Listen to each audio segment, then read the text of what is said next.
Hello and welcome to a new webcast from the Belt and Road Institute in Sweden. My name is Hussein Askary. Today is Saturday, May the 24th. Today we have a very special theme to discuss, which we actually previously have not taken up in the context of the Belt and Road Initiative and the international economic developments.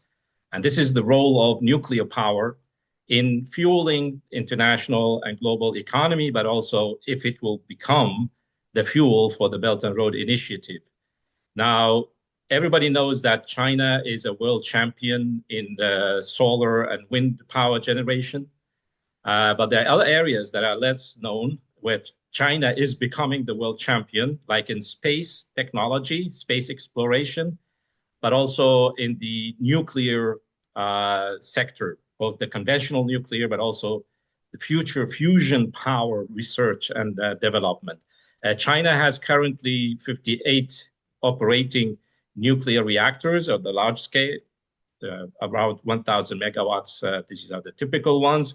It produces 56 gigawatts or 56,000 megawatts of power. It has further 30 new reactors under construction with a capacity of 34 gigawatts of power. By 2035, China is planning to have about 200 gigawatts of power, which is an enormous development.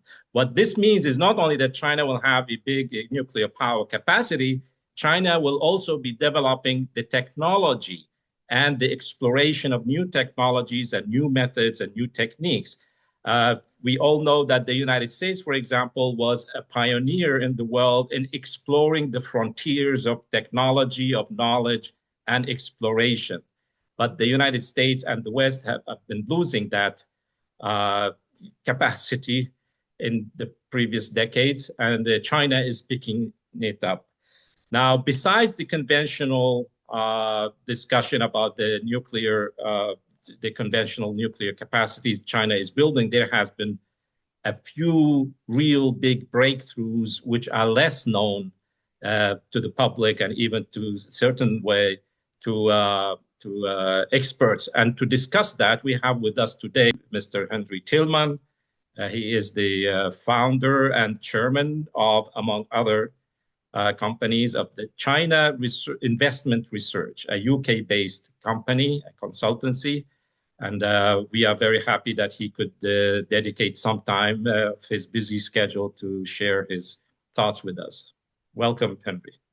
Thank you, Hussein, for that. Thank you for the opportunity. Usually, conventional nuclear reactors, they use fission reactors, they use uranium, but there's also the element of thorium, which has been in the dark, so to speak. But China recently made a couple of very big breakthroughs in the use of thorium in reactors. And you have been on top of that subject, and you are one of the few people in the world who both have the insight, but also can speak about it. So what has happened with the thorium technology in civilian reactors in China recently? So one of the criticisms, as you can imagine, historically has been, yes, they existed, but you can't commercialize it, was the criticism, right? So if you go back in a brief history with this, the U.S. ran it on a cargo ship from 62 to 72, then ran it onshore from 65 to 69, but it was only run for 13,000 hours. And the criticism is it's too and it's unstable to commercialize it. So even through the last few years, and I've been talking about this since 2019, people have said you can't commercialize it, and that's what's happened, as you said, is at the end of April, China refueled an existing nuclear reactor with thorium MSR in China. So that put a bullet in the argument of that it doesn't work anymore, right? They just killed the argument. But I think it's worth also telling people this is something China's been following, and India's been following, and Canada's been following for years. So after 72, when the U.S. locked it down, from 70, the IP down from 72 to 2011, post Fukushima, and the world happened, and Fukushima happened, the U.S. government, so there's no theft of technology here. The U.S. government opened this up to the whole world. And there's various stories here. Number one is it's all universities, everybody gets it. The second So story. you mean the United States was developing this technology before, but at a certain point they abandoned it and they allowed others to. They didn't abandon it. They locked it away in Okay. 1972. They locked it away. So the U.S. and the U.K. together froze the IP. Mm-hmm. And in 2011, they released the IP after Fukushima. So the three stories are: one, that's the whole world got it. The second story is Harry Reid and Udall, two of the U.S. senators, national senators from those two states, said, let's open it up. And the third story is actually someone from the USA actually handed the IP to Jiang Zemin's son in the USA. But the point is the whole world got it, right? So what happened then is China has been following this since the 50s and the 60s and the 70s. So is India, so is Russia. And they knew how unique this was and wanted to jump on it when they could. So I don't want to jump ahead in the story, but on that component of this discussion, Asia was quick to jump on this. And so therefore, you then have a solution. They jumped on this in 2011. And by 2029, 18 years, you're going to have this as a commercial business. That's incredibly rapid because they have 400 people, in my opinion, working around the clock every day to get this done in such a short period of time. What's happened is after that, when 2011 went out to these other countries, some grabbed it, some didn't. The East jumped all over this to develop this as fast as possible, and they're so far ahead. The West didn't pick it up straight away. So what you've seen, you're saying in the last year or so, is the West scrambling because they realize they built these AI juggernauts basically, which require a huge amount of power, and they didn't build the power to drive them. So what you have a situation in the world right now is Asia. The Asian countries are building that infrastructure and that power which you're referring to.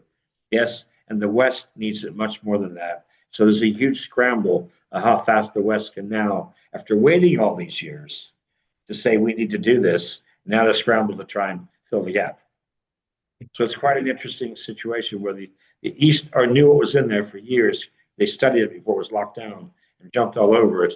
And now they are addressing how to drive these countries, whether it's BRI countries or otherwise. Yes. Right. Yes, off this new power. Yeah. There's one of the Chinese officials who announced this question about the thorium reactor refueling. He's from the Chinese Academy of Sciences. He used the image of the Aesop's fable, the turtle and the hare, the rabbit. I remember that. That's true. and he said China has been working slowly but steadily on this thorium nuclear development, while the West was like, they're very fast, but then they stop, they become complacent, they become lazy, or they completely ignore this development. And now they have to catch up. But the turtle has been going steadily and now reaching the end of the line in a sense. But there is enormous room for everybody actually to participate. I think this kind of competition is welcome. Instead of trying to trip your opponent, stopping them from developing, you should also develop your own capabilities. And I think this is quite healthy for the world,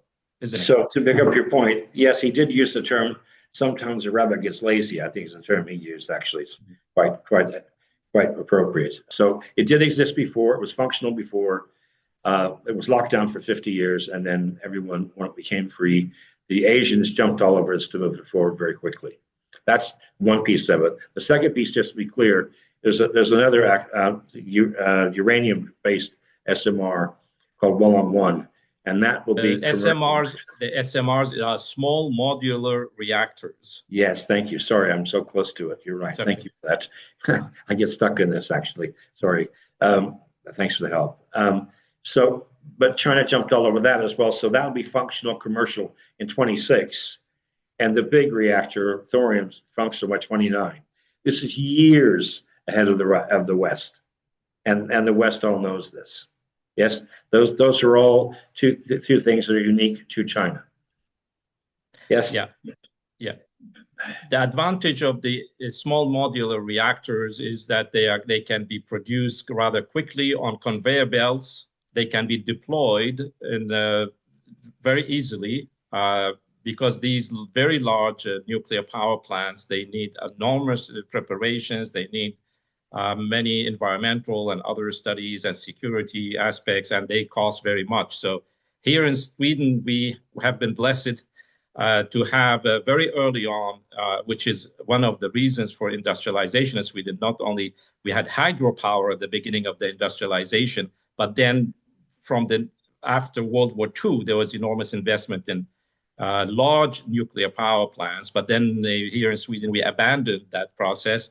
But now there's enormous research and investments in small modular reactors and even fourth generation. But this is experimental. This is happening in universities because everybody is, because of the global energy crisis, the Ukraine war, and also the climate, the green transition. Many people are now saying nuclear power is the answer as a clean energy, as a carbon-free energy, and so on and so forth. So small modular reactors have many other functions. But let's go back to the question of thorium. Can I have one more piece about thorium, please? The next piece is that China is building the world's largest container ship, and that will be powered by thorium as well. Mm-hmm. So it's also not just a massive Gobi Desert thing. Yes, which will be, I think, 60 megawatts by 2029. You then have, I think, 33 at last count, small SMRs being powered by 111. Yes, and then now you have, the world's largest container ship to be powered by thorium, all powered by China. Yeah. So China has the only functioning thorium reactor. They recently refueled the reactor while it was running, which is a novelty in a sense. But also there was a major discovery of thorium resources. I think you discussed this some time ago, because the thorium is more abundant in nature than uranium. But the Chinese are now a lot cheaper. Yeah. There was a major mining discovery in China, and people were talking about that this would be enough for tens of thousands of years of supply of thorium for energy production. How true is that? They've upsized the estimate. A year ago was 20,000 years. We're now talking 60,000 years. 60,000 years. And I might say that, remember, China is not the largest deposit. India is the largest deposit in Australia, but it's widely among 35. It's distributed among 35 countries. So no one has a lock on this. Okay, so you have been focusing on this question of the thorium because this is something which has been undermined in a sense or neglected for a long period of time, and now it's picking up because this is both. There's abundance, there is a possibility of commercializing it, but also there are also inherent, security features for thorium reactors, which people talk about, which makes it, some people say, safer than the normal uranium fission reactors. Well, it is a Gen 4, so the first Chinese thorium reactor, MSR you're talking about, is a Gen 4 reactor. So it is safe, it can't explode. Or if it does explode, it's wrapped by MSR, as you talked about before. So it still takes time, though, for people to process this stuff. We work with many countries, so the country understands this, the management of the country understands this, but it takes time to get people that live in the country to get comfortable with the concept. Because they're stuck in Gen 1, Gen 2, which could explode. They can't think this is Gen 3, Gen 4 stuff, right? Gen 3, the first Gen 3 was in the world was in China, and now Gen 4, the first Gen 4 in the world is China. That's how far ahead they are. Yeah, in 2023, I think China announced the first commercial fourth generation. That's what you mean by Gen 3, Gen 4. That's the fourth generation, which has, it's called passive safety measures. But I think the thorium reactor... It also doesn't sit on water, which you saw with the other places that melted down didn't have water. So there's no water involved.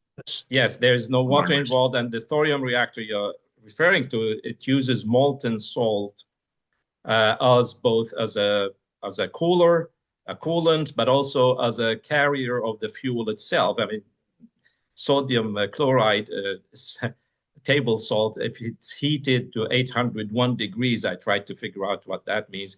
If it's heated to 801 degrees, it becomes a fluid. And that fluid is very practical to use in these thorium reactors, both as a coolant, but also as a carrier of the thorium and other fission fuel. But one more breakthrough also, for the first time, Russia last year on their floating nuclear power plants, sorry, FNPPs, and their FNPP also added fuel to it for the first time last year. And then this year, this last month, they have their 1 billionth kilowatt hour of functionality. So they're, again, first FNPP in the world, floating nuclear power plant in Russia. And there's a great deal of complementarity, as you can see, from China's thorium in the Gobi Desert, SMRs, and then Russia's floating nuclear power plants. Right. Yes, as BRI countries together. Mm-hmm. So this becomes part of the Belt and Road Initiative. Which is very much. And we'll talk about that a little later when you get your questions through. All right. Yeah, these small modular reactors, they can be built on floating barges. They can be taken anywhere. I think the Russians have it in the Arctic area and remote areas. But also small reactors can be used on ships, as you said about this container ship. But I think the Russians, they have a few icebreakers in the Arctic Sea, in the North Sea, icebreakers that are fueled with nuclear. They are nuclear powered, which makes it, to open the trade routes in the north for the shipping from Asia to Europe across the Northern Sea. So there are many practical. Like Chinese seas, all the islands off China, all the islands off Indonesia. There's lots of uses for this offshore, as you're mentioning. But for the first time last year, Russia's taking it onshore. There's a floating natural SMR, which is first time in Uzbekistan. Mm-hmm, mm-hmm. Yep. Yeah. So there's lots of uses. This is all happening very quickly, which is why I'm throwing all these things in the mix, not to confuse your listeners, to show you all the things that are happening. Because once you put all these players on the pieces on the chessboard, they start moving very quickly. Exactly. I mean, also you have the water desalination. Water is becoming a big issue in many island nations, especially coastal areas. You can use nuclear power to desalinate, but also you can use the oil to use, the United Arab Emirates. They have built 4 major nuclear reactors in cooperation with Korea, both to generate electricity for industries and also for water desalination. But now they can take the oil and gas in the United Arab Emirates and turn it into industrial material with a much higher added value. Instead of burning the fossil fuels, you can use them as a very valuable industrial material. You can produce all kinds of things with oil and gas, fertilizers, plastics, and so on. So this is a revolutionary development, and but you think that this will be some sort of a revolutionizing the communication and the infrastructure along the Belt and Road Initiative. China is always open to share its technology with other nations. I think the Chinese have built already 2 major reactors in Karachi 1 and Karachi 2 in Pakistan, using the Chinese model, Hualong 1 model. But how would that affect the Belt and Road nations? So what we do is obviously every day is we track this stuff. Who's got what, where. And back to the SMRs, in 26, they're becoming they're long one, as you discussed. There are a number of these that are being built, and will continue to be built before 2030. It's been stated that many of these will go to BRI countries, as you've talked about already. Yes, with some big numbers associated with that. And so they would get priority to get that. But there are also, alongside that, a number of countries currently using Russian capabilities. And in some cases, Russia and China are working together. For example, in Bolivia, that's nuclear and lithium, where Russia and China together are doing that. So there's a lot more cooperation between it. And again, offshore floating from Russia versus some of the needs of China, offshore islands. There's lots of cooperation. Same in the north and the Arctic. I've been working on those papers, as you know, since 2018 that you referred to a few minutes ago. So there's lots of that collaboration together. but it is in fact, as you say, steered towards BRI countries. I'm a firm believer in down the road, but maybe 2040, 2045, Eurasia, crossing Eurasia from the northeast of Asia across to Europe will be done AI, driverless cars, lorries, trains powered by thorium power. And that goes all the way across Eurasia and go all the way down to Riyadh. Yes, so it will be powered by this because the power is so powerful. And by the way, it's not stopping there. The most recent collaboration was announced 2 weeks ago, where Russia and China decided they announced they would build the first reactor on the moon together by 2035. Mm-hmm. That's 10 days old, so that should be updated for your listeners. I think that China and the global South, working with Russia, driving this process is quite interesting. And it should be a wake-up call for people here in Europe, in the United States, in Japan, because the Japanese also became complacent after Fukushima. The Germans, they shot themselves in the feet by shutting down nuclear power and becoming completely dependent on either Russian gas or coal. They have no alternative. So this whole deindustrialization process has been, but now with China, Russia, the global South moving ahead, this must be a wake-up call for everybody. Recently, by the way, we would like to thank you and the China Investment Research for allowing us to print the assessment and your analysis of the China, Caribbean, Latin American Summit meeting in Beijing, which went unnoticed in a certain way.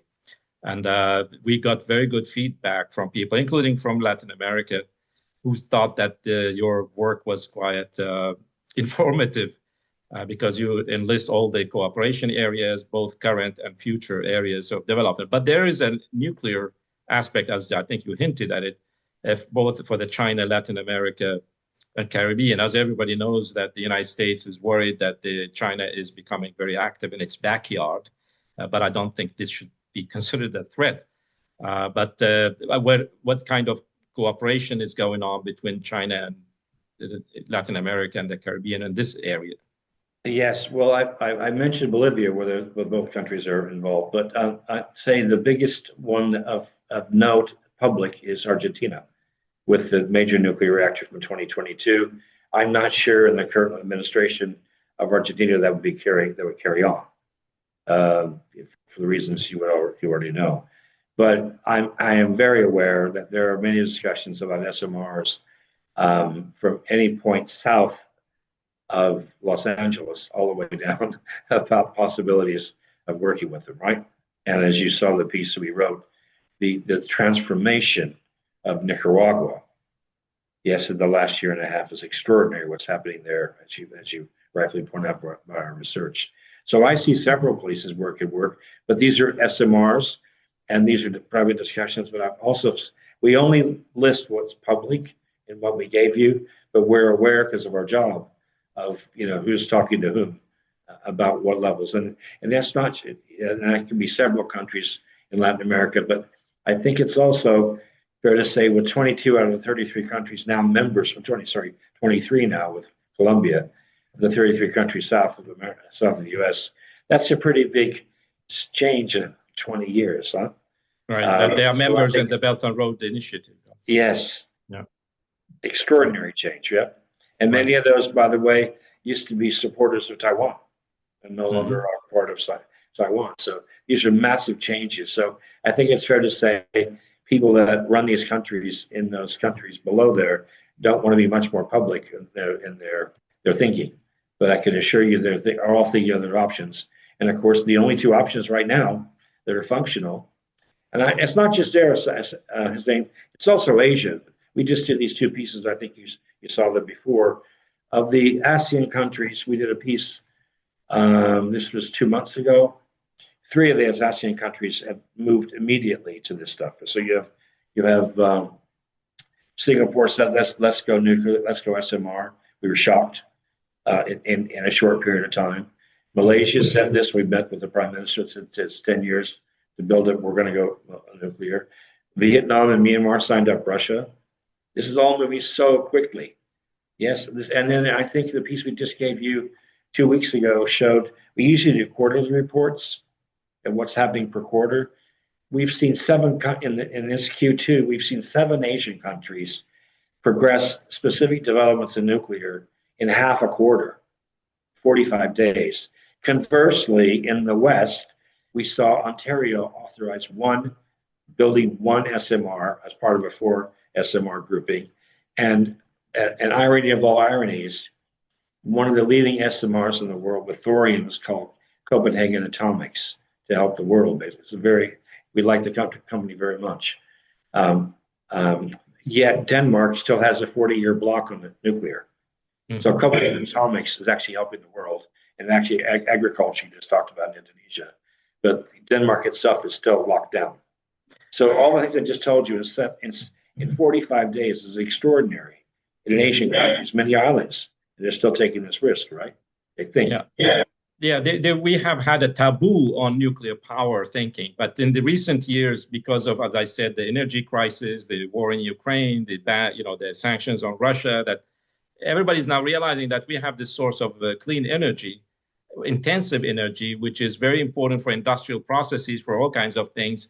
And we have not even, touched upon it. But there are others, of course, have been working in the meantime, like China, as you mentioned. Well, they have long memories. Asia has long memories, right? They knew what was there before, and they didn't forget it. Just because they couldn't have it didn't mean they forgot it. Exactly. And now we have had a monopoly over the technology, but now that monopoly is broken. And the interesting thing is they offered it up. No one stole it. The U.S. offered it up. Yeah. No, I mean, the Chinese are also developing their own technology. They are not simply, adapting, but this is a big myth that the Chinese don't innovate; they just copy. It's not true. They will surpass everybody in many fields of technology. But what is special with the Chinese is they always share these technologies with others. As I said, they have with Pakistan. They are sharing the high-speed railway technology with other Belt and Road countries. Russia is doing the same. I looked at how many countries in Africa, for example, have civilian nuclear agreements with Russia. There are more than 22 countries. With China, there are about 7, 8. The United States, 3. The EU, 1. So the EU that is discouraging African nations from using nuclear technology, while Russia and China are encouraging these countries, and these countries are saying, look, we need this technology because nuclear technology is not simply just energy, because you have a massive scientific, side effect of it in research. You can have it, you can use nuclear isotopes for agricultural research, for healthcare, cancer treatment, diagnosis, and all these things. All these things come out of nuclear reactors or nuclear research. So solar power does not give you that kind of thing. Gas and oil burning does not give you that kind of scientific effects of nuclear technology. So I work on this every day, my friend. And so in specific countries, you're spot on. But remember one last thing about the English language. The hardest word is change. And remember, when countries like China and Russia are innovative, they drive, then sanctions, they drive. Innovation drives this.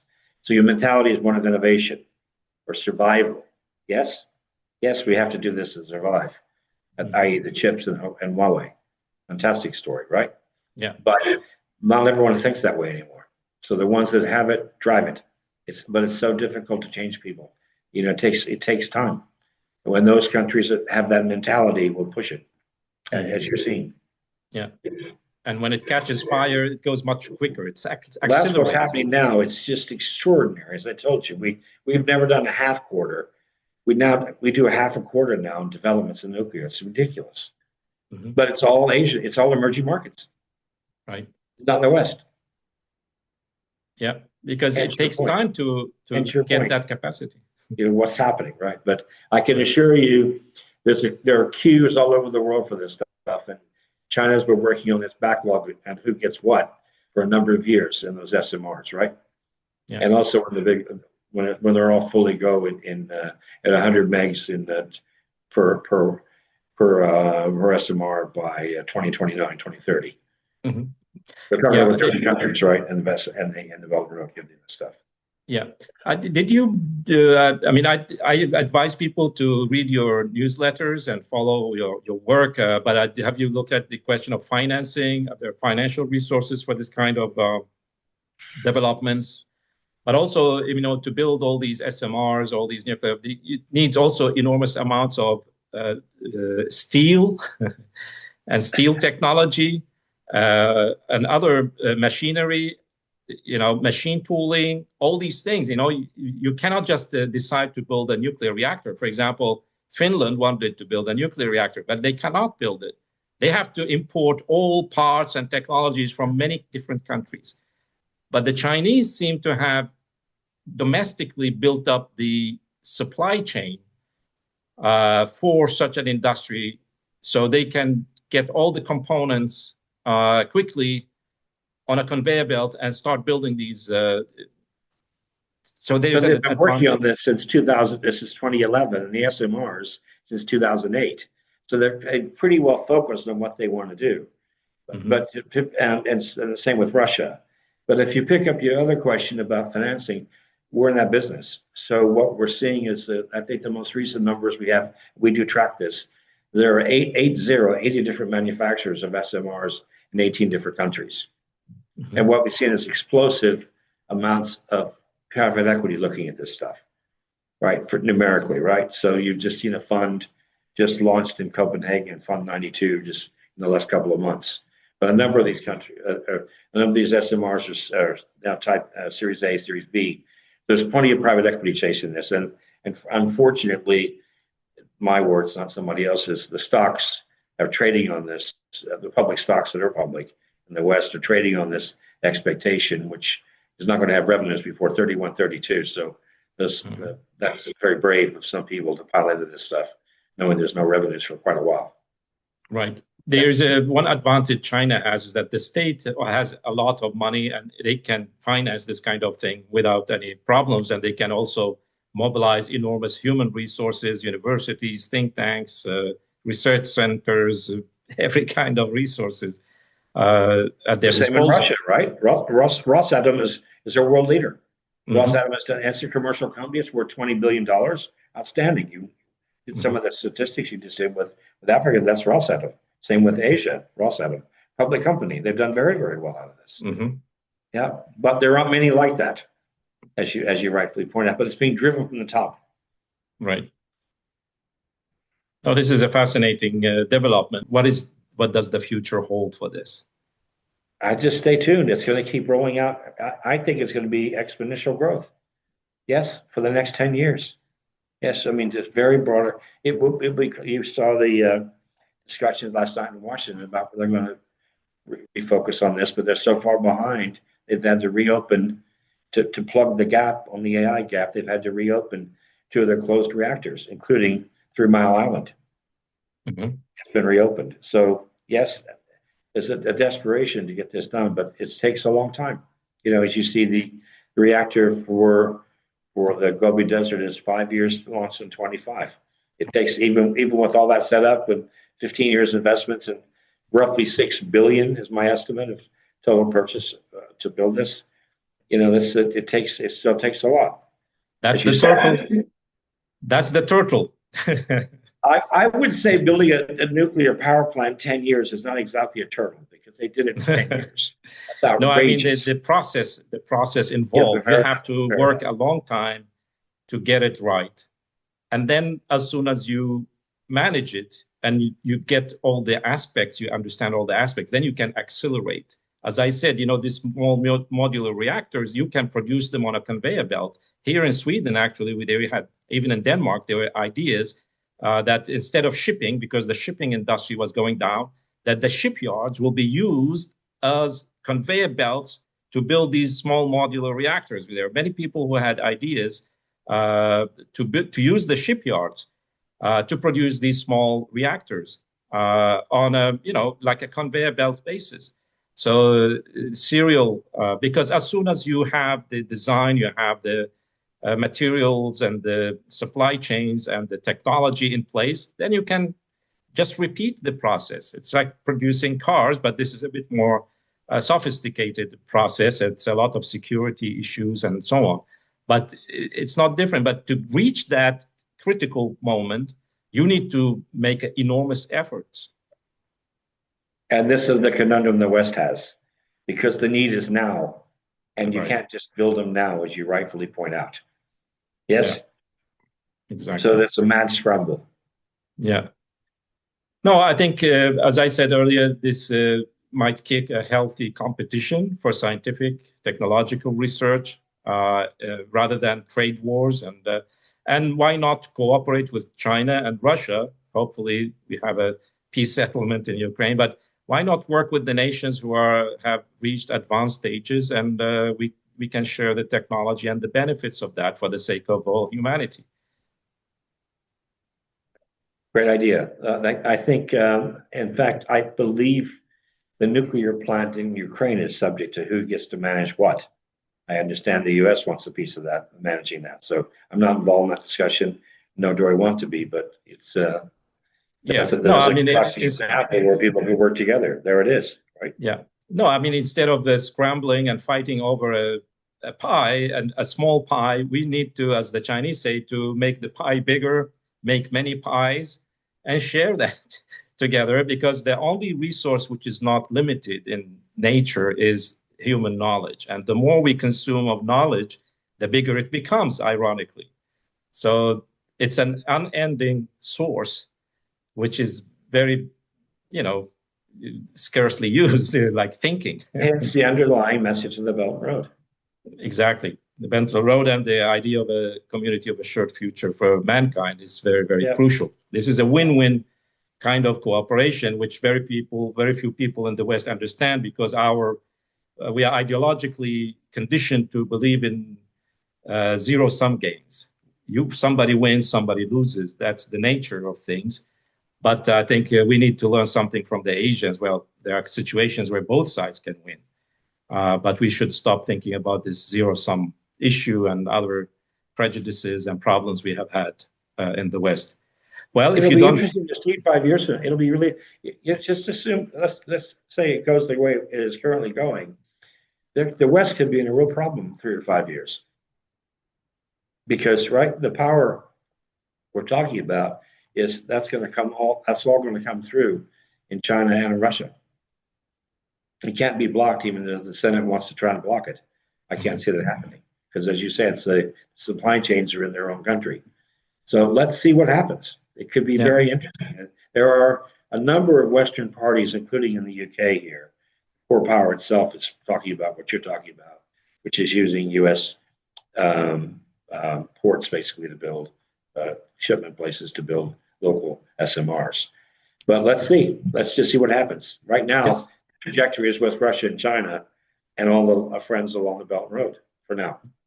Yes. Well, great, Henry. Thank you very much for making us aware of these developments and also sharing your knowledge and insights with us. And I hope people will go to your website. They might send you messages and ask you more about what you know about this. Well, there are 3 websites, right? There's China Investment Research, there's China Research, and there's Asia Investment Research. Those are 3 different parts of the world. So great. That's enormous wealth.